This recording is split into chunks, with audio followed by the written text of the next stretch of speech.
খাৰুপেটীয়াত নতুনকৈ মুকলি হ'ল ই-ৰিক্সা ডিলাৰ। বন্ধন কোম্পানীয়ে লৈ আহিছে আহাৰ পতৰা। মাত্ৰ ২৬,০০০ টকা জমা দি ল'ব পাৰিব ই-ৰিক্সা। দৰঙৰ খাৰুপেটীয়াত নতুনকৈ মুকলি হ'ল ই-ৰিক্সা ডিলাৰ। বন্ধন কোম্পানীয়ে যাত্ৰী কঢ়িয়া আৰু মালবাহী দুই ধৰণৰ ই-ৰিক্সা গ্ৰাহকৰ বাবে মুকলি কৰিছে। দৰং, ওদালগুৰি আৰু শোণিতপুৰ জিলাৰ ভিতৰত প্ৰথম খাৰুপেটীয়াত মুকলি কৰা হৈছে বন্ধন কোম্পানীৰ ই-ৰিক্সা ডিলাৰ।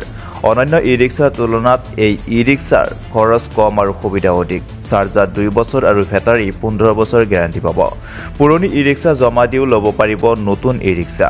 উল্লেখ্য যে ই-ৰিক্সাৰ যাৱতীয় নথিপত্ৰ যোগান ধৰা হ'ব বুলিও জানিবলৈ দিয়ে স্বত্বাধিকাৰী জয়নাল আব্দিনে। সবিশেষ শুনক স্বত্বাধিকাৰী জয়নাল আব্দিনৰ পৰা।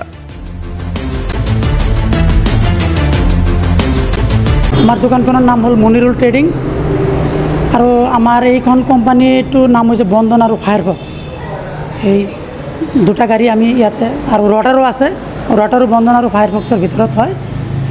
আমাৰ এইখন গাড়ী পুৰণা কোম্পানী, গাড়ী ছাৰ্ভিচ ভাল। আমি কেইবাটাও গাড়ী বিক্ৰী কৰিছোঁ, কোনো কাষ্টমাৰে বেয়া বুলি কোৱা নাই, ভাল বুলিয়েই কৈছে।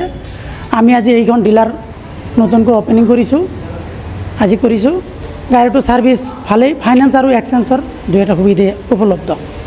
বেলেগ গাড়ীতকৈ এইখন গাড়ীত ১০,০০০ টকাকৈ কম পাব। আৰু একদম কম পইচাৰো গাড়ী আছে। আমাৰ 4টা কোৱালিটিৰ গাড়ী হয়, হাই কোৱালিটি আৰু একদম ল' কোৱালিটিৰো গাড়ী আছে। একদম সব গাড়ীতকৈ বহুত টকা কমত গাড়ীখন পাব। আৰু ডাউন পে'মেণ্ট আপোনাৰ ২৬,০০০ টকাৰ পৰা মানে ৪৬,০০০ টকাৰ ভিতৰত গাড়ী ওলাই যাব, এখন গাড়ী ওলাই যাব। বেটাৰী হ'ল আপোনাৰ বেটাৰী হ'ব ১৪০-ৰ ইষ্টমেণ্ট বেটাৰী পাব, ইষ্টমেণ্ট চাৰ্জাৰ পাব, ১৫ মাহৰ গেৰাণ্টি পাব। চাৰ্জাৰ ২ বছৰৰ পাব আৰু ইষ্টমেণ্ট বেটাৰী যিটো ১৫ মাহৰ গেৰাণ্টি পাব ডাইৰেক্ট। চাৰ্জাৰ কণ্ট্ৰলাৰ যদি বেয়া হয়, মটৰ বেয়া হয়, এইবিলাক আমি কিছুমান আছে ৱাৰেণ্টি আৰু কিছুমান আছে গেৰাণ্টি, ইয়াতে আমি সলাই দিম। আৰু পাৰ্টছৰো সুবিধা আছে, পাৰ্টছো এভেইলেবল পাব, পাৰ্টছৰ কোনো কমি নহয়। এক্সচেঞ্জৰ সুবিধা আছে, ইয়াতে এক্সচেঞ্জ এভেইলেবল হ'ব আৰু ফাইনেন্সো হ'ব।